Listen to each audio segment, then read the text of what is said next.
let's get to the news of the day, which is obviously the college football playoff. Mm-hmm. And I just want to get your early impressions. I've got some things that I want to throw at you, but Jimmy, just when you're watching it, when you see it come out, Tennessee's not in the playoff, even though they're top 12 teams, but they wouldn't be in the playoff. What are your impressions of what we saw last night? Well, number one, I'm not surprised where Tennessee was ranked. I think most people projected that's what would happen with Tennessee. The other thing is the committee has proven to me that they do not give a one iota about strength of schedule. They just don't care. Win games, that's all that matters. They don't care about the other things. The other part of it is kind of intriguing is they said that they value teams that get into a conference championship game. Is that to suggest that if you make your conference championship game, you'll be in the playoffs? If you get rid of the other conferences and just focus on the SEC, if you're an SEC team with 2 losses, you're playing for the conference championship, do you want to risk that third loss? I think a lot of them, as Lane Kiffin referred to, would say no. So those are some of the things. But to say that you value somebody gets to the conference championship game, does that automatically mean that they're going to get an at-large bid? I don't think so. But Ward Manuel will have you believe that they will not be penalized for playing in a conference championship game.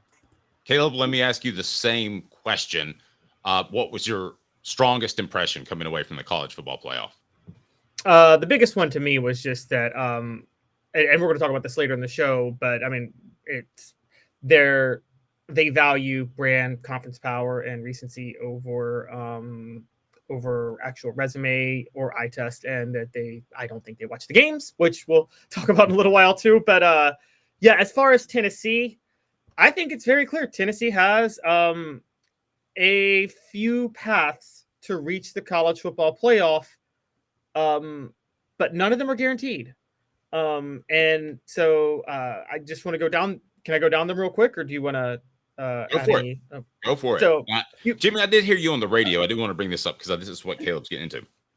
And you said something that's absolutely true. This is not going to go chalk. The rest of the season is not going to go chalk. There's going to be an upset somewhere along the way. So I think that's what Caleb's getting to. So go ahead and dive into that, Caleb.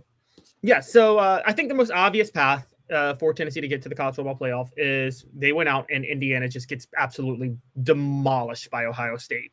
I think if Indiana gets demolished by Ohio State, I want to know what you guys think. I don't think the committee will keep them in, but I want to know y'all's thoughts on that.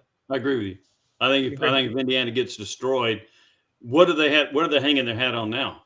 They would not have a win over a ranked opponent. I'm not sure how many teams they beat that even have a winning record. 0. And I think zero. And the fact that their strength of schedule is 106, I don't care. I don't know what strength of record means. I'm throwing that out. Your strength of schedule is 106. That's what matters to me. And I heard kind of a ridiculous statement.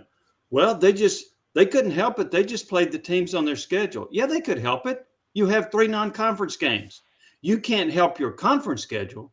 You can help your non-conference schedule. So don't give me this bull about, their hands were tied. They just played the teams that were on their schedule.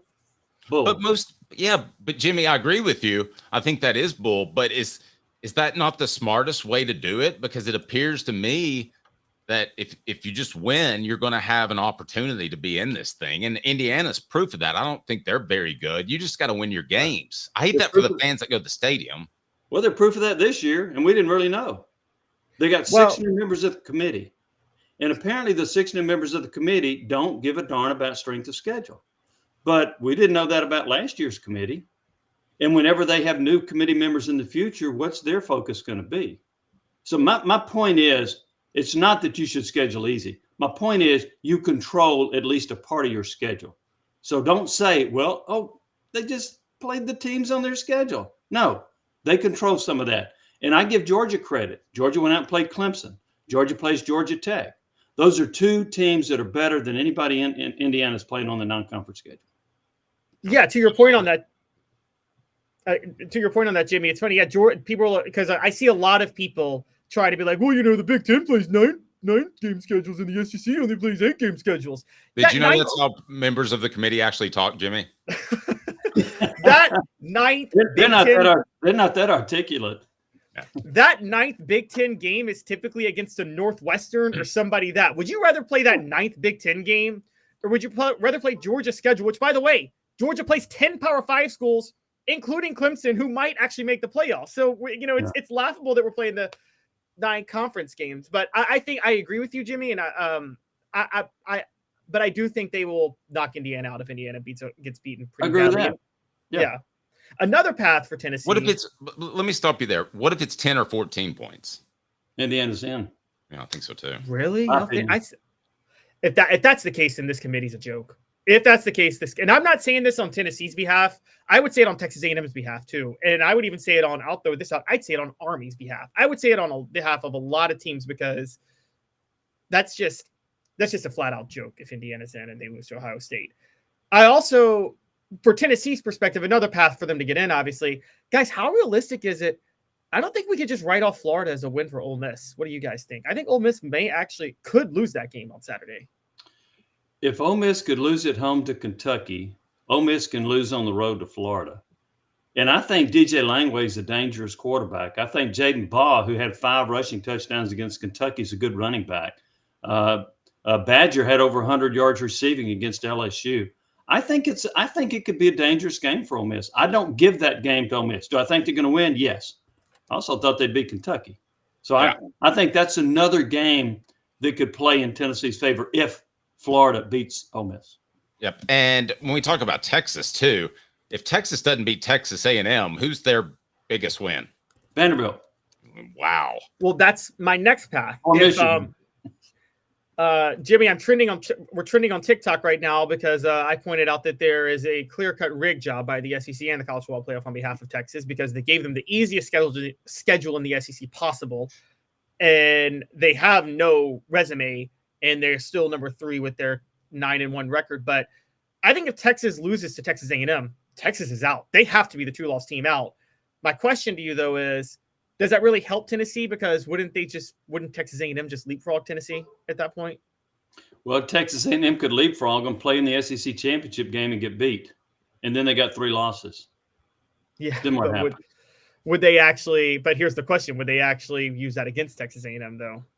I don't know. See, I think that if you've got 2 losses and you're like 9th on their rating in their rankings or 10th. You don't want to run the risk of having a 3rd loss, right? Now, if you've got 2 losses in your 5th or 6th in their rankings, you got a little bit more wiggle room. So I think there would be a danger of A&M if it lost in the SEC title game with 3 losses could be knocked out. Jimmy's appearance brought to you by Ray Varner Ford. I want to discuss more teams that Tennessee fans should be rooting against this weekend. Caleb's got them. And then I want to discuss the strength of schedule among the SEC teams because it's not that much different, which was a little bit surprising to me. Again, Jimmy's appearance brought to you by Ray Varner Ford. Serve $29,946. Pre-owned 2024 Ford Maverick $39,990. 2023 Ford Expedition Platinum 4x4 $67,970. Pre-owned vehicles you can afford. Ray Varner Ford, built for the game. So, Jimmy, strength of schedule, I'm looking at it right now. Pardon me for looking at my phone, but it is as far as strength of schedule right now, according to what I'm seeing, Georgia has the top strength of schedule, Texas at 38, Alabama 16, Tennessee 18, Texas A&M 25, Ole Miss 29, South Carolina 8. So when you go 1 to 38, how much should you factor that in? Is that enough? I mean, that's not like 1 to 100. No, but 1 to 38 to me is a significant difference. I agree. So, and I'll say this, and gosh, I hate defending Texas. I know Michigan isn't very good, but they were the defending national champions, and you went to their place and played them. I give you credit for putting them on the schedule as opposed to Florida Atlantic. Okay. So, and nobody knew Oklahoma would be this bad. Oklahoma won 10 games last year. So yes, Texas's schedule ends up being weaker than we thought, but it's because Oklahoma and Michigan aren't very good. And we didn't know that going in. Yep. Very true. Caleb, what on your end? Yeah. So And I'm with you. And that's the difference between them and Indiana, who chose to play 3 bad Group of 5 programs, by the way, or an FCS program out of conference. But I want to add in, though, okay, so there's another layer to this because we talked about all 3 of these, but then here comes the elephant in the room. There's clearly a bias to Notre Dame because if you go by schedule strength, they should not be number 6. They should be in, but they shouldn't be hosting a college football playoff game as they would be right now. If Notre Dame loses to Army or USC, are they out? Does Tennessee bump them no matter what? You think they are? Yes, I think they are. Now, Notre Dame has, guys, I'm off the top of my head, they have a quality win over Texas A&M, right? Yeah. Okay. They do. Other than that, I don't see it. And then they lost to Northern Illinois. That is such a damaging loss that if Notre Dame has a second loss, I think Notre Dame's out. Okay. And to your point, you talk about conference title games. This is where Notre Dame may have outsmarted everybody.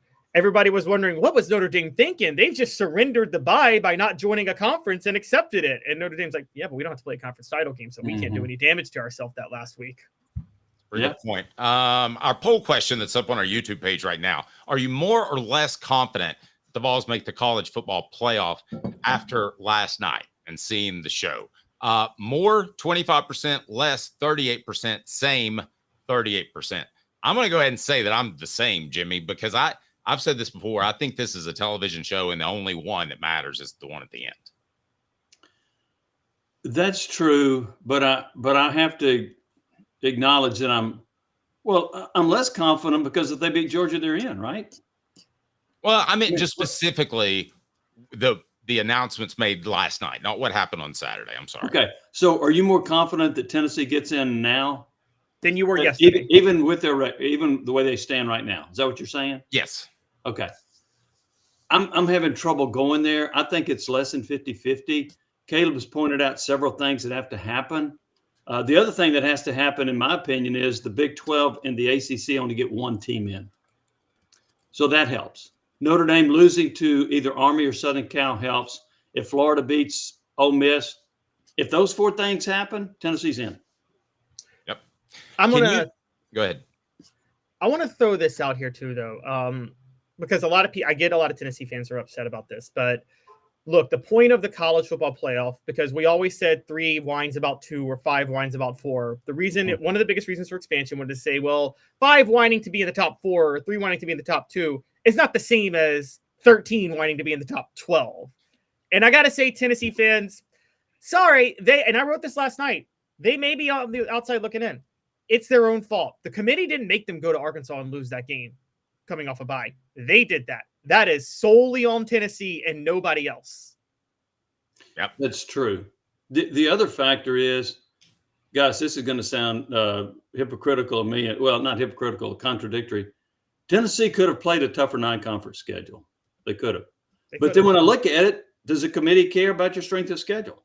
So, but yeah, Tennessee, if they beat Arkansas and they got 1 loss right now, they would be in. Yeah.